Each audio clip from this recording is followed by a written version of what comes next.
আসসালামু আলাইকুম রহমতুল্লাহ। আল আহাদ সেন্টার থেকে আপনাদেরকে স্বাগতম।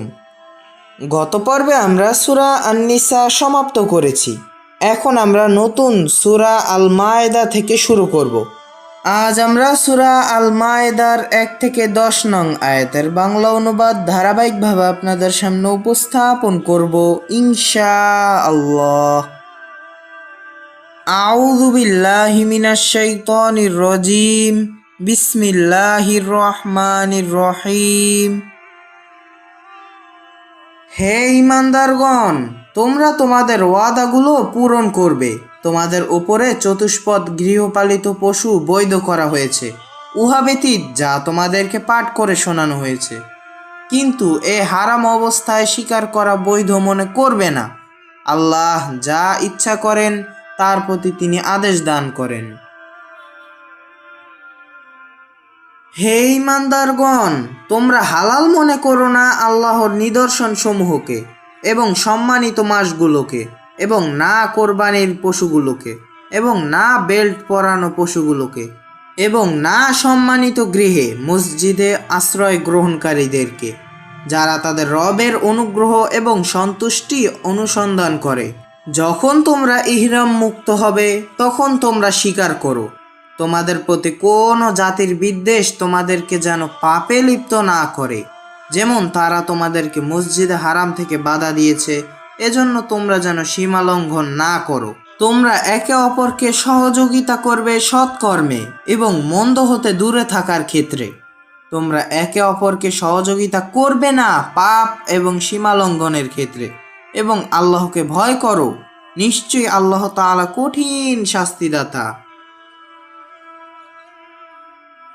অবৈধ করা হয়েছে তোমাদের ওপরে মৃত জন্তু, রক্ত এবং শূকরের মাংস এবং যা আল্লাহ ছাড়া অন্য নামে উৎসর্গ করা হয়, এবং শ্বাসরোধে মৃত, পিটিয়ে হত্যা করা জন্তু এবং উপর থেকে পতিত হয়ে অথবা ধাক্কা লেগে মৃত জন্তু এবং শিংয়ের আঘাতে মৃত জন্তু এবং যা খেয়েছে হিংস্র প্রাণীরা, তা ব্যতীত যা তোমরা জবেহ করতে পেয়েছো এবং যা জবেহ করা হয় স্থাপিত পাথরের উপরে, এবং তোমরা যা বন্টন করো তীরের সাহায্যে, তোমাদের এগুলো সব পাপ কাজ। আজ কাফিরেরা তোমাদের দিন থেকে নিরাশ হয়েছে, অতএব তোমরা তাদেরকে ভয় করো না, তোমরা আমাকে ভয় করো। আজ আমি তোমাদের দিনকে পরিপূর্ণ করে দিলাম এবং তোমাদের উপরে আমার নিয়ামত সমাপ্ত করলাম এবং ইসলামকে তোমাদের জীবন বিধান হিসাবে মনোনীত করলাম। অতঃপর যে অস্থির হয় ক্ষুধায় পাপের দিকে আকৃষ্ট নয়, নিশ্চয়ই আল্লাহ তাআলা ক্ষমাপরায়ণ দয়াময়। তারা আপনাকে জিজ্ঞাসা করে তাদের জন্য কি বৈধ করা হয়েছে। আপনি বলুন, তোমাদের জন্য সকল পবিত্র বস্তু বৈধ করা হয়েছে এবং তোমরা শিকারী প্রাণীদেরকে প্রশিক্ষণ দাও। তোমরা শিকারী কুকুরদের প্রশিক্ষণ দানকারী, ওভাবেই শিকারী প্রাণীদেরকে প্রশিক্ষণ দিবে। তোমরা শিখাও তাদেরকে উহা যা শিখিয়েছেন তোমাদেরকে আল্লাহ তাআলা। অতঃপর তারা যা ধরে নিয়ে আসে তোমাদের জন্য তা তোমরা খাও এবং তোমাদের লক্ষ্যবস্তুর উপরে তোমরা আল্লাহর নাম উচ্চারণ করবে। আল্লাহকে ভয় করো, আল্লাহ তাআলা দ্রুত হিসাব গ্রহণকারী। আজ তোমাদের জন্য বৈধ ঘোষণা করা হলো সকল পবিত্র বস্তু, এবং কিতাবীদের জবেহ তোমাদের জন্য বৈধ করা হলো এবং তোমাদের জবেহ তাদের জন্য বৈধ করা হলো, এবং মুমিনদের সতী নারীগণ এবং তোমাদের পূর্বের কিতাবীদের সতী নারীগণ বৈধ করা হলো যখন তোমরা পরিশোধ করবে তাদের মোহরানা। তোমরা হবে তাদের বিবাহ বন্ধনে আবদ্ধকারী, তোমরা হবে না পানি নির্গতকারী, উপপত্নী গ্রহণকারী। যারা ঈমানকে অস্বীকার করে তাদের সকল আমল নষ্ট হয়ে যায় এবং পরকালে সে হবে ক্ষতিগ্রস্তদের অন্তর্ভুক্ত। হে ঈমানদারগণ, যখন তোমরা নামাজে মনোযোগী হবে ধৌত করবে তোমাদের মুখমণ্ডল এবং হাত কনুই পর্যন্ত, এবং তোমার মাথা মাসেহ করবে এবং পা ধৌত করবে গিট পর্যন্ত।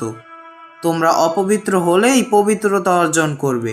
যদি তোমরা অসুস্থ হও অথবা ভ্রমণে থাকো অথবা তোমাদের কেউ পায়খানা হতে আসো, অথবা স্ত্রী সহবাস করো, অতঃপর তোমরা পানি পাচ্ছ না, তবে তোমরা পবিত্র মাটির সাহায্যে তায়াম্মুম করে নাও। তোমরা উহা দ্বারা মুখমণ্ডল মাসেহ করো এবং তোমাদের হাত মাসেহ করো। আল্লাহ তাআলা তোমাদেরকে কষ্ট দিতে চান না, বরং তিনি চান তোমাদেরকে পবিত্র করতে এবং তার নিয়ামত তোমাদের উপরে পরিপূর্ণ করে দিতে, যাতে তোমরা কৃতজ্ঞতা জ্ঞাপন করতে পারো। তোমাদের প্রতি আল্লাহর অনুগ্রহগুলো তোমরা স্মরণ করো এবং তোমাদের প্রতিশ্রুতি যার সাহায্যে আল্লাহ তাআলা তোমাদেরকে বেঁধেছেন, এবং তোমরা বলেছিলে শুনলাম মানলাম।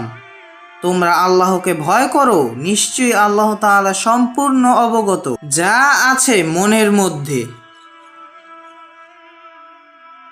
হে ঈমানদারগণ, তোমরা আল্লাহর উদ্দেশ্যে সত্য সাক্ষী প্রদানের জন্য অবিচল থাকো।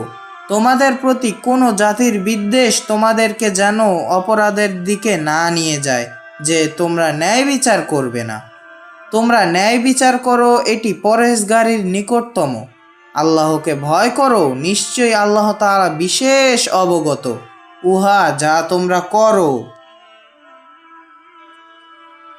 যারা ঈমান আনে এবং ভালো কাজগুলো করে তাদের জন্য আল্লাহর প্রতিশ্রুতি যে তাদের জন্য রয়েছে ক্ষমা এবং বড় পুরস্কার। এবং যারা অবিশ্বাস করে এবং আয়াতগুলোকে মিথ্যা সাব্যস্ত করে তারা জাহিম দোজকের অধিবাসী।